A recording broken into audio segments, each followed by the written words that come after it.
Good afternoon, everyone. Yeah, that's a combine. We're harvesting wheat down here on the river bottom. And it's pretty green through there because it's a little bit weedy. This is wheat that we flew on last fall.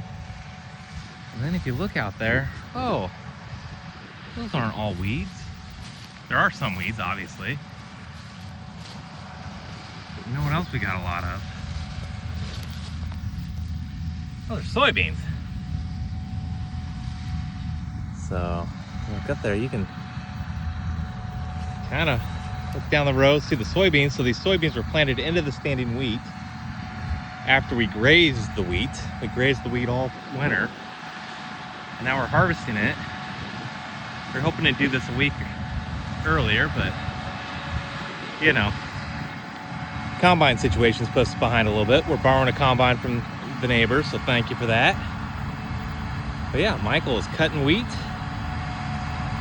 that we flew on as a cover crop. We were able to graze and had a good enough stand afterwards that we decided to go ahead and cut it, and we plan on just flying this wheat on as a cover crop again next year. So Michael's turning around. We'll watch him keep going.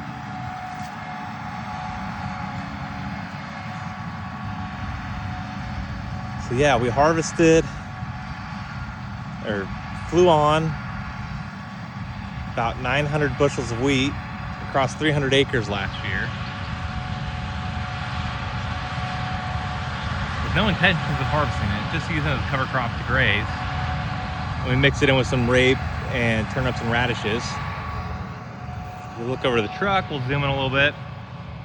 That truck is full already. So we've got a full truck. So we've already harvested as much wheat as we flew on. So basically we just replenished our cover crop supply there. And we'll probably get part of another truckload.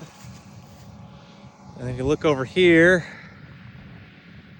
there's a group of cattle there, and those white tanks are our water setup for them.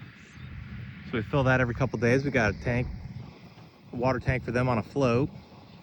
They're hanging out by the water right now.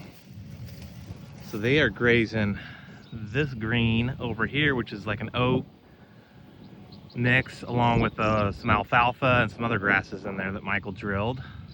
So we got cows down here. We got wheat harvest going on.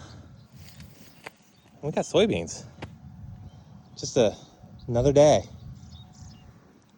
on the farm, having fun, trying something new, and we'll see what happens. But yeah, this has already been pretty successful as far as, I didn't think the wheat was gonna, I didn't know how much we're gonna get out of it, and I didn't know how well it cut with as much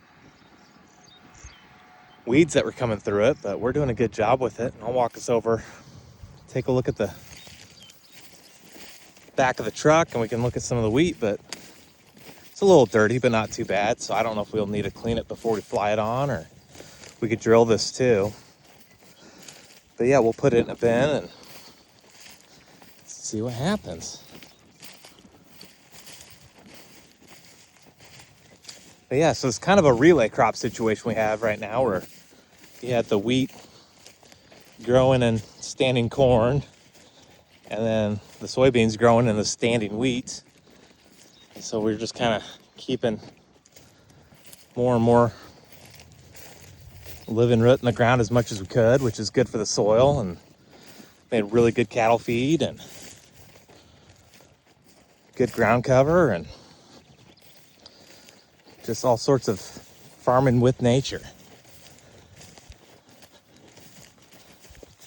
There's some hay bales, so we baled up about half of this oat mix. We baled up, and half of it we're grazing. And then these cows, probably another week or so, we'll move them to some sorghum sedans and millets that we drilled. That we could probably put them on right now, but we got this oats to graze first, and then we'll go to the warm season mix and probably have them there the rest of the summer.